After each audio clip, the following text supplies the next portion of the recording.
Exactly 0 women come to me saying, Regina, I'm stressed. But I see labs like this all the time. If you're on a fertility journey and you've been told that stress may be a part of the reason that you're struggling, I want you to pull up because we need to talk. And I'm not going to let anybody get away with telling you just calm down, take a vacation, or do something nice for yourself. And that's both the good and the bad news.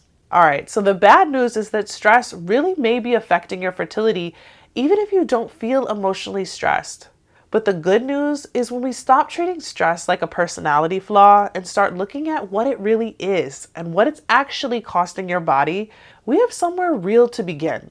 By the end of this video, I promise to change your whole perspective on stress and fertility, and hopefully you'll finally hear something that I think a lot of people mean to say, but don't really explain very well. All right, let's get into it. Recently, a woman who ultimately ended up becoming a client had taken my fertility root cause quiz, gotten her results, and reached out to tell me, I don't think my answer is right.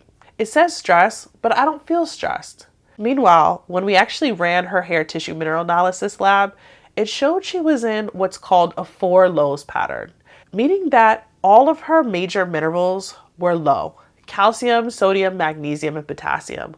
All of them were below ideal ranges, meaning her body was stressed. Her body was depleted, but she didn't feel stressed. She felt capable because she was handling her business. She was getting things done. She was crying. She was going on the trips, and she wasn't falling apart. And this is exactly what I see again and again. I work with the best women. We have such a cool crowd here. A lot of the women in my world are Black women and women of color, and they're highly educated. Many of them have masters, PhDs, or professional degrees. They're clinicians, educators, executives, business owners, creatives, and women doing incredible things in the world. They're quite literally bossed up, but overwhelmingly, they're also burnt out. But not always in the ways that we recognize burnout. None of them are saying, I can't do this anymore. They're saying, I'm good, I've got it. This is just a busy season. I'll rest after I finish this. I need to get through the end of the semester. I'll slow down after this launch. Let me just make sure everyone is taken care of first. Because they're still functioning, they assume their body is functioning well too. But functioning is not the same as being fully resourced. And being capable of carrying a heavy load does not mean it's free. Your body still has to pay for that. And stress is truly not just an emotion. When I say stress, you may picture anxiety, panic, crying, overwhelm, or being angry at a boss. You may think, that's not me, I'm fine, I handle my life. But stress isn't only an emotion. Stress is the total amount of resources your body is spending compared to what's being replenished. So you can totally love your career and still be physiologically stressed by its demands. You can also be enjoying your vacation and still be asking your body to manage disrupted sleep, different foods, and 3 time zone changes. You can have a beautiful date night or night out dancing with friends and still be asking your body to pay for staying up until 2 in the morning.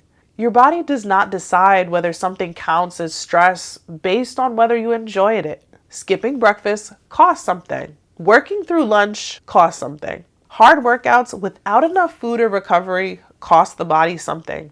Blood sugar crashes are going to cost something. Inflammation that we ignore often costs something. Digestive dysfunction costs something. Staying up late costs something.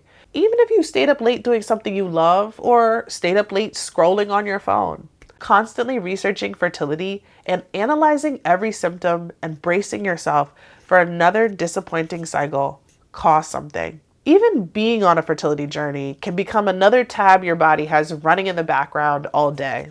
You may be handling all of it beautifully, but your body is still paying the bill. So what's the currency of the body? It's minerals. Every thought, every action that the body takes, whether it's fluctuating hormones or your heart beating or your lungs opening to take in more oxygen, the angry thought about the person that cut you off or the conversation you didn't finish or remembering that you need an email, everything in your body costs minerals. So the question is your body spending more than you're replenishing? Imagine your body is running a household. You've got food, minerals, sleep, pleasure, and recovery, all the deposits. But then the bills start coming, and your body has to keep your heart beating. It has to regulate your blood sugar, produce energy, digest your food, manage inflammation, respond to perceived threats, repair your tissues. And then here is your beautiful self here asking your body to prepare for ovulation, build healthy uterine lining, support implantation, sustain a pregnancy, and carry you through birth and postpartum. Quite literally the most energy and resource intense process that you will ever undergo. Reproduction is important, but it's not the first bill your body has to pay to keep you alive. If your household consistently spends more than it receives, your body has to start making some decisions around here. And it begins asking, what must be handled now? What can be delayed? What can we spend less on? Where can we conserve? And survival gets funded first. Reproduction gets what remains. So you may still get a period or ovulate, your blood work may still be inside conventional ranges, but having a period is not the same thing as having reserves to support conception, implantation, pregnancy, birth, and postpartum. That is why the better question isn't only, do I feel stressed? The better question is, am I regularly spending more energy, minerals, and biological resources than I'm actually replacing? And does my body have enough left over to invest in reproduction? Here's why your sex hormones actually may be paying the price. Pregnenolone is sometimes called the mother hormone because your body uses it as the starting material for several different steroid hormones in your body. So imagine this pregnenolone as money arriving at the central office. That money can move through pathways that support progesterone and your reproductive hormones. It can also be used to support the chemistry your body relies on when it believes it needs to manage an emergency. So think cortisol, adrenaline. When your body repeatedly perceives high demand, instability, danger, lack of resources, survival receives the first allocation. This is what we call the pregnenolone steal. So one thing I want to clear up here is when we're talking about survival, a lot of folks think I live in a world of abundance. I can eat when I want. I can order Uber Eats. So before I give you another analogy, I want to just say that sometimes we hear like your body's in survival mode or it's perceiving danger, and we think we really need to be in like a war situation or under intense threat. So from your body's perspective, your body doesn't really understand the difference between you running between appointments and you needing to run away from a saber-toothed tiger. Those evolutionary biological signals are just hardwired in the same path. And so when you spend every day rushing from thing to thing or skipping meals, your body starts to think there's not enough food around here. I may not be taken care of. I may not get my basic needs met. When you need to finish this piece of work before you actually use the bathroom, your body is thinking it's not even safe enough to do a basic biological function. And again, this is commonly what ends up resulting in the pregnenolone steal. And I also like to explain this as an emergency budget. So imagine bringing home a paycheck, but before you can place any money into savings, it all goes towards urgent bills. All of a sudden, you find out the mortgage is due, the car needs to be repaired. Somebody has to go to the emergency room in your house. The refrigerator just stopped working.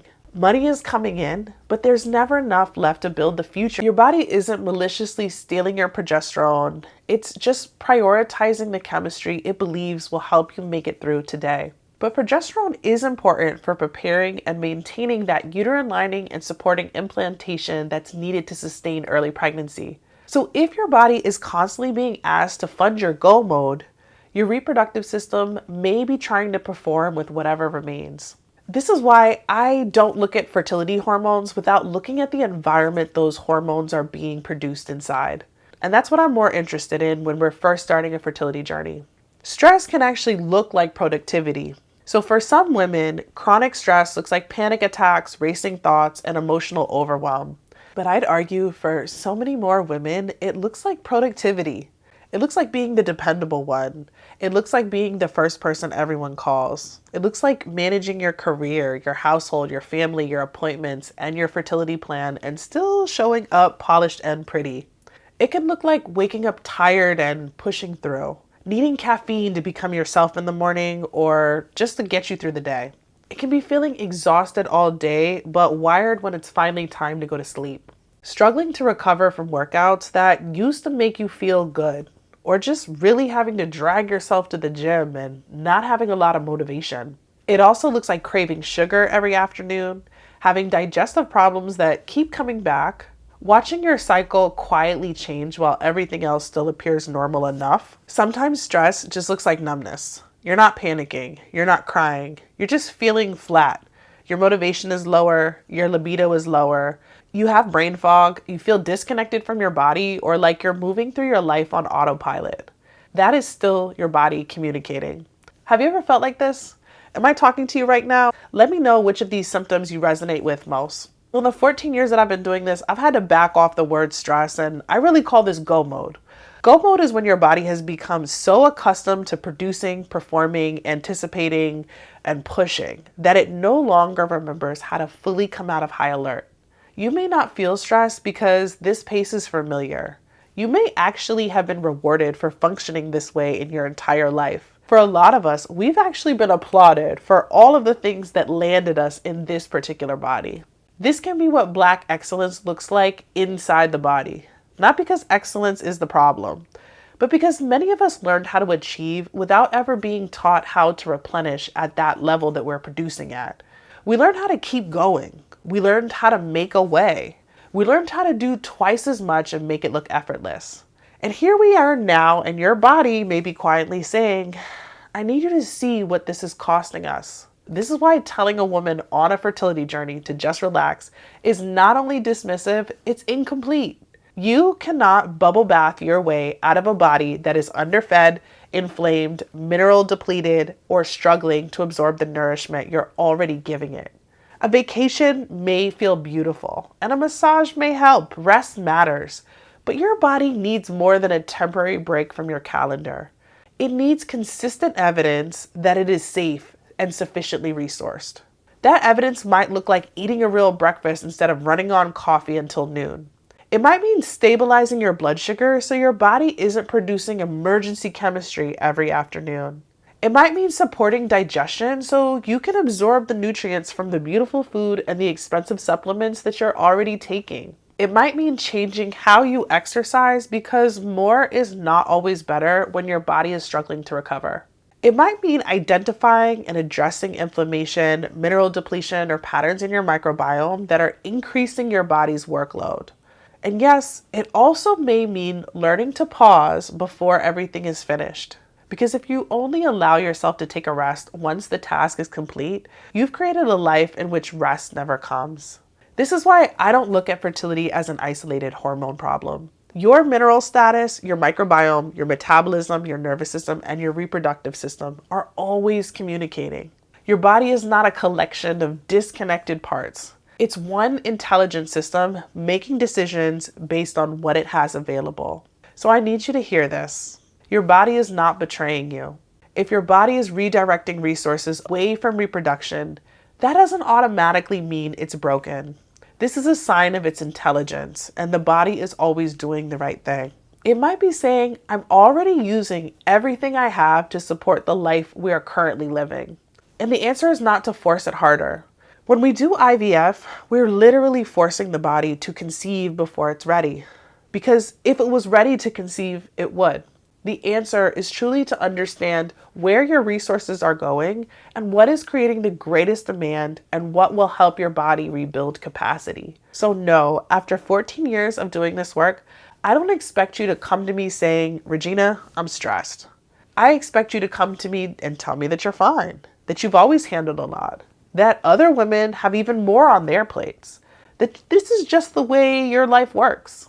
I expect you to question your quiz results because you don't emotionally identify as a stressed woman. And then I expect us to look deeper, not only at how well you are coping, but at what your body has available after all that coping.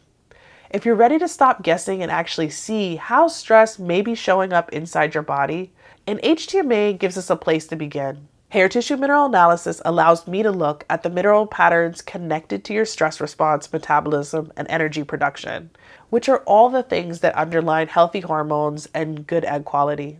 It helps us move the conversation from, you probably need to relax, to, here is what your body is showing us, here is where it may be struggling, here's exactly where we can begin rebuilding. You can use the link below to order an HTMA. And if you're not ready for testing or you're not even sure which pattern may be affecting your fertility, start with my fertility root cause quiz. It will help you look beyond your reproductive hormones and begin identifying the other systems that may be asking for support. Because you don't need another person telling you to calm down. You need data that gives you direction. And you need a strategy that recognizes everything your body is carrying. I'm Regina Conceive, integrative health practitioner and fertility specialist. And if this changed how you think about stress, I want you to leave me a comment and tell me what landed for you. Subscribe for more fertility conversations that go 10 levels deeper, where we talk about minerals, the microbiome, and metabolism that all shape your fertility. And I'll see you inside the next video.